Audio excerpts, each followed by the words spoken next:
Good evening students. आज हम discuss करेंगे डी बाई हक्कल थ्योरी।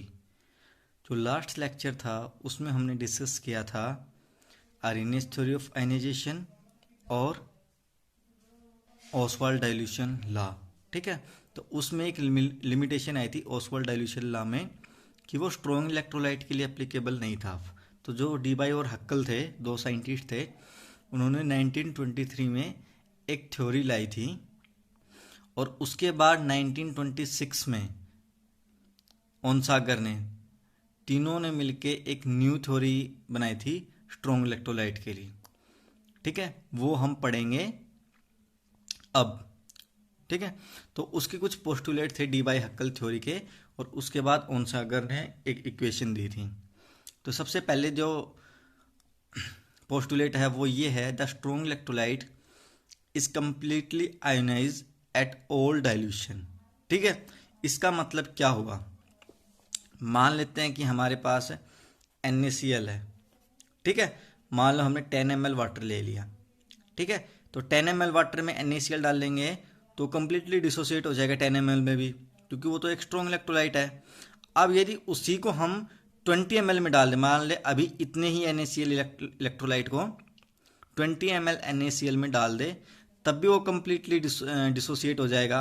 और यदि हम 1 लीटर में भी डाल दें तब भी कम्प्लीटली होगा, और 10 लीटर में डाल दें तब भी कम्प्लीटली होगा। इसका मतलब ये है कि ऑल डाइल्यूशन पे ये कम्प्लीटली आयोनाइज हो जाता है। ठीक है, इसका मतलब अल्फा की वैल्यू क्या आएगी आपकी 1।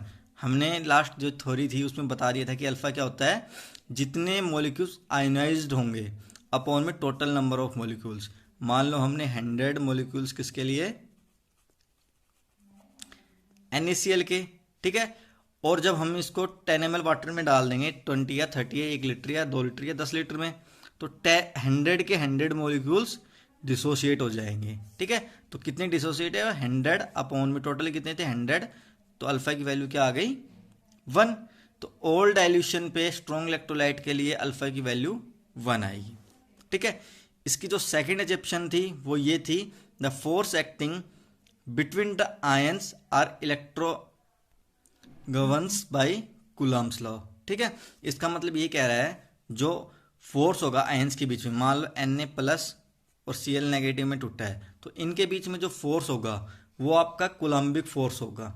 ठीक है, जो आपने 12th में था शायद, ये फिजिक्स का टॉपिक है, आपने ये बेसिक इक्वेशन तो सबने पढ़ी होगी। जो फोर्स होगा वो डायरेक्टली प्रोपोर्शनल होगा चार्ज के, और इन्वर्सली प्रोपोर्शनल होगा किसके, डिस्टेंस बिटवीन देम।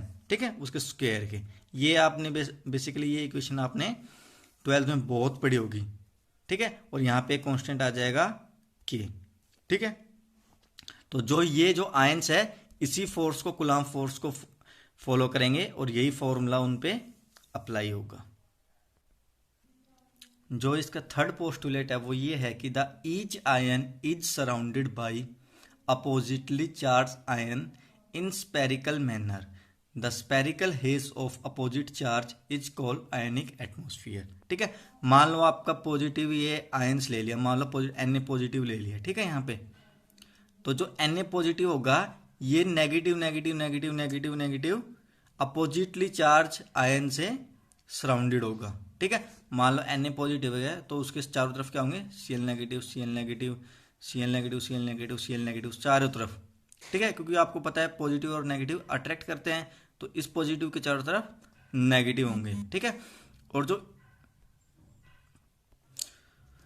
जो एटमॉस्फेयर बना है इसके चारों तरफ, ठीक है, नेगेटिव चार्ज की वजह से, उसको हम क्या कहेंगे, आयोनिक एटमॉस्फेयर।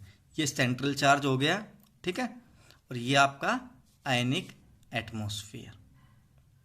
तो ये था आपका थर्ड पोस्टुलेट। अब आता है fourth postulate, decrease in equivalent conductance with increase in concentration of electrolyte is due to fall in mobility of ion due to greater ionic interionic effect.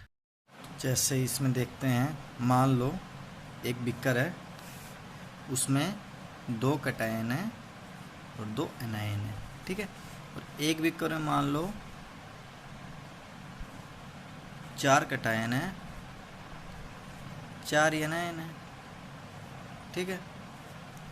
तो इस वाले में जो लेफ्ट हैंड साइड वाले में है इसमें कंसंट्रेशन लेस है, ठीक है।